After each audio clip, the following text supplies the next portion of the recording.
görsellerden yola çıkarak neyi, niye anlattığını bilen kişidir. Aslında sanatta her zaman tesadüf vardır. İlla her şey çok bilinçli, sistematik bir şekilde üretilmek, yapılmak zorunda değildir.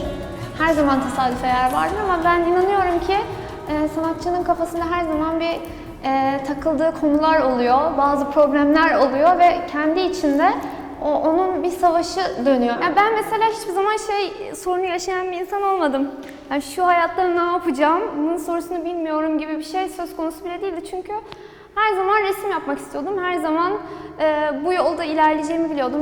Babam hani ailem sağ olsun çok destek çıktılar hep, yani sanat onlar da çok meraklıdır. Babam koleksiyonerdi zaten daha önceden ve ben hani zaten çok böyle bir ortamın içinde büyüdüğüm için buna adım atmam benim için hani çok böyle sancılı bir süreç olmadı. Yani bundan başka ne yapabileceğimi zaten bilmiyordum. Hep böyle kendime ait bir alan kurmayı çok sevmişimdir. Yani kendi odamı da severim, kendi eşyalarımı da severim. Onlarla vakit geçirmeyi de hep çok sevmişimdir. Hani hiçbir zaman böyle olmadım, yani hep etrafımda insanlar olsun. Hani sosyal bir insan olmamla beraber hani kendi kendime çok kalabilen bir insandım. Marmara Güzel Sanatlar'a gittim.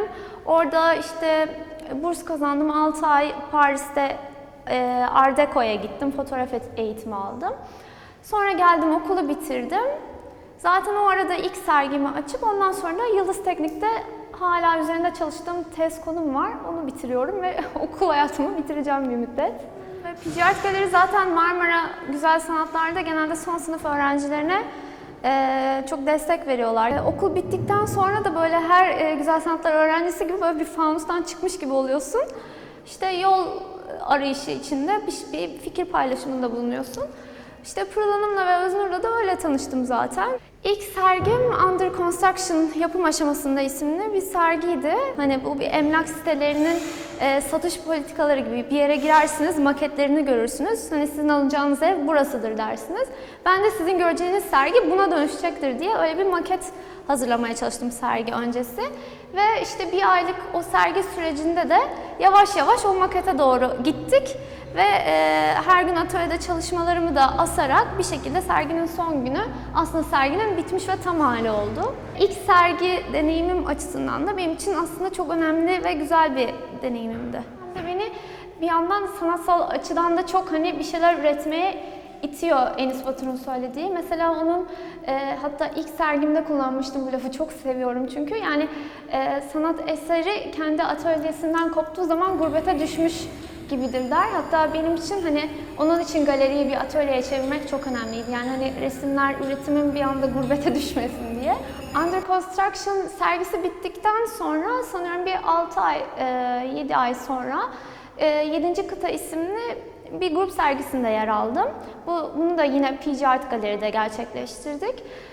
Bu 7. Kıta Haneke'nin çok meşhur filminden yola çıkarak zaten kurgulanmıştı. Tamamen bu modern insanın ve modern kentin dönüşümüyle de birazcık ilgili. Hani bunun yansımaları nasıl oluyor?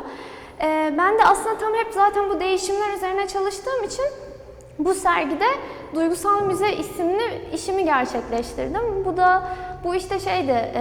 nasıl anlatayım? Yani bu kentsel dönüşüme o kadar çok odaklanmıyorum ama bir mekanın dönüşme potansiyeline odaklandığım için bu seferki konum kentti. Ve kenti ele aldığım zaman da özellikle hani benim çok önünden geçtiğim, dahil olduğum mekan, Asmalı Mescit, Tünel, Galata bölgelerinin, Şişhane bölgelerinin hani 5-6 sene içerisinde bambaşka bir yere büründüğünü ve hala da değişmekte olduğunu bir şekilde kaydetmeye çalıştım. Tekinsiz Oyunlar'dı serginin ismi. Öznur Güzel Karasu'nun küratörlüğünde yapıldı. 22 tane sanatçı davet edildi. Bu sanatçılardan bir tanesi de bendim. Orada aslında şöyle önemli bir şey vardı. Ben mekana özgü bir şey yapmak istiyordum. Yani mekanın kendi hani kimliğini de ön plana çıkararak ne yapabilirim de benim için önemli olan ve zaten biraz hafıza kavramı üzerinde çalışan biri olduğum için Tahtakale Hamamı'nın hep bu dönüşüm potansiyeline odaklanmaya çalıştım. Yani orası bir hamamdı, daha sonra esnafın kullandığı bir depoya dönüştü, şimdi bir sergi alanına dönüşecekti, yine o halinden bambaşka bir hale bürünecekti. Ben de tam o aradaki süreci bir şekilde kayıt etmeye çalıştım. Ve o kayıtta da bütün işte kolilerin bulunduğu, işte kırık camların olduğu, eski işte belki hamama dair birkaç kırık kalıntının olduğu nesneleri bir şekilde bir oyun kartına dönüştürdüm ve sanki onu hatırlama pratiği üzerinden gelen izleyiciyi biraz zorlamaya çalıştım. Geçtiğimiz Contemporary İstanbul'da aslında yeni işlerle katılmıştım ben, böyle bu birazcık da bu gelecek kişisel sergime de ön hazırlık gibi olmuştu benim için. Çünkü orada kaybolan mesleklere ve mekana dair bir şeyler yapmaya başlamıştım. Özellikle mekan algısı, mekanla kurduğumuz ilişki, o mekanın değişme potansiyeli nelerdir gibi sorular üzerine çalışıyordum ve ilk defa bu meslekler serisi orada çıkmıştı. Eski Hamursuz Fırını'nda gerçekleştirmiş olduğumuz bir mekanla tüketilme denemesi adlı sergide benim işim bir enstalasyondu. Aslında yaklaşık 10 tane resmin de içinde yer aldığı bir ev enstalasyonuydu ve buna Evhane ismini verdim. Aslında ben 3 odalı bir ev kurmuş oldum orada ve aslında buraya gelen izleyiciler de nasıl bir emlakçı sizi işte bir yere götürür ve siz orada geçici süreliğine bir misafir olursunuz. Aynı hissi vermek istedim.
De aslında bir manzara çizimi, yani işte vitrinleriyle, içinde kullanılan nesneleriyle, içinde bu üretimi gerçekleştiren zanaatkarlarıyla beraber bir manzara çiziliyor ve bugüne dair bir şey söyleniyor ve mümkün olduğunca da bunun kaydını almaya çalışıyorum.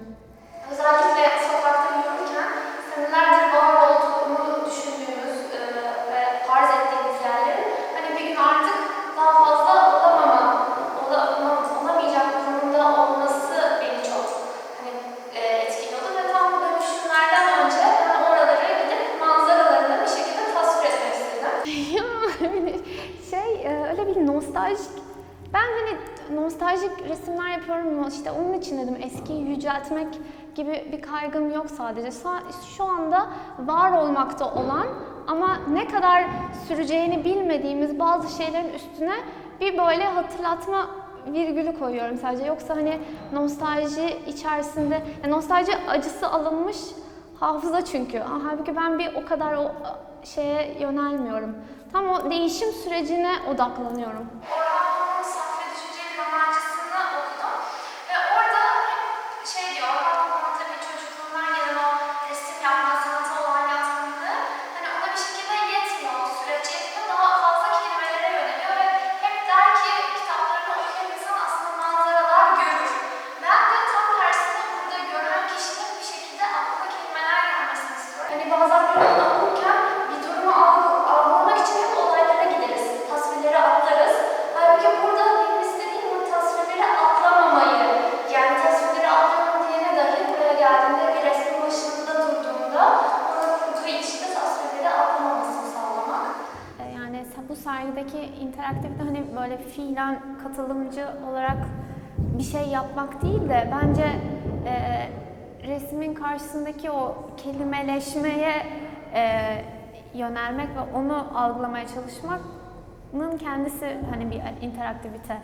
Burada aslında böyle bazı bir sürü şey moda oluyor, işte bilmem ne dönemi, dönemi düşünelim. Hani resim artık sanki böyle birazcık hani demode gelen ve anlatmak istenilen kavramsal süreçte çalışmayan bir şeymiş gibi olarak algılanıyor.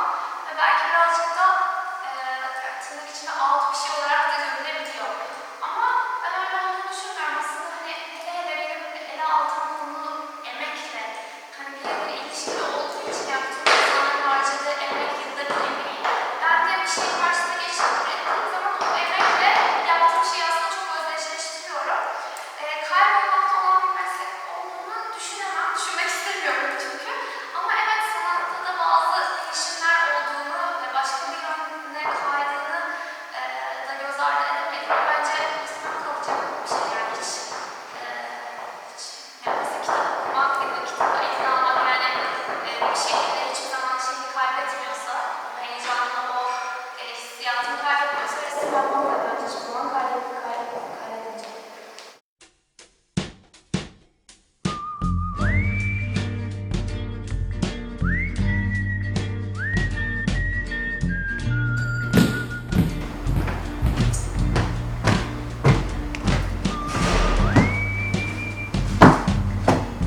that I haven't shook my shadow, and every day it's trying to trick me into doing battle. Calling out fake God, wanna get me rattled, wanna pull me back behind the fence with the cattle, building your lenses.